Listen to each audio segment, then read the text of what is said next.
美菲勾连搅动南海，却忘记一点：东盟是中国外交基本盘。最新消息显示，中国开始下重手回击。各位好，欢迎来到新乐锐评。从今年开始，美菲勾连的迹象愈发明显。在成功让俄乌冲突陷入焦灼之后，美国便开始着手重点针对中国。不难发现，菲律宾处于美国印太战略的关键一环。拿切断海上重要通道来说，美国声称在战时切断中国海上能源运输要道，而要实现这一点，美国就必须拉拢一个东南亚国家，菲律宾无疑就是一个最好的选择。所以可以看到，近期美菲达成了一系列军事协议，菲律宾同意向美国开放4个军事基地，而后美菲又再次启动搁置已久的美菲南海联合巡逻。他们口口声声地说是为了强化南海安全，但实际上明眼人都看得出来，这是美国企图介入南海搅局的第一步。不过，美国勾结东盟国家菲律宾，企图搅乱南海之际，似乎忘记了很重要的一点：在战略层面，东盟算得上是中国的外交基本盘。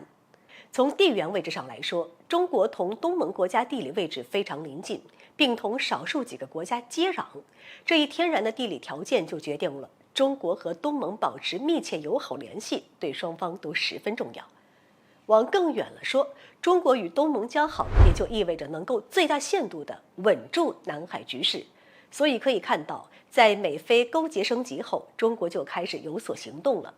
消息显示，近日中国同东盟国家在印尼雅加达举行了一次会议，而这次会议达成的成果之一，就是东盟和中国计划在今年开通一条安全热线，目的是避免意外事件升级南海局势。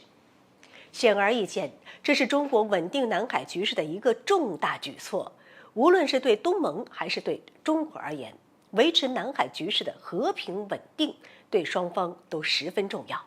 因此，在美国展示出来南海搅局的企图后，域内国家必须联手起来予以制止抗议。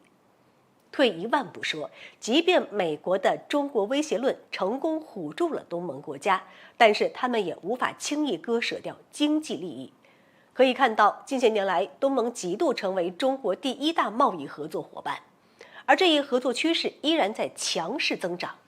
在可预见的未来，中国同东盟之间依然拥有十分广阔的贸易空间。在实打实的经济利益面前，东盟国家会选择充当美国炮灰对抗中国吗？只要脑子没问题，没有人会选择倒向美国。所以，美国想要拉拢东盟，其实是非常困难的。如今这样的局面是中国前瞻性布局多年的结果。东盟是中国外交的基本盘，美国想打这里的主意，必须得考虑一下可能的严重后果。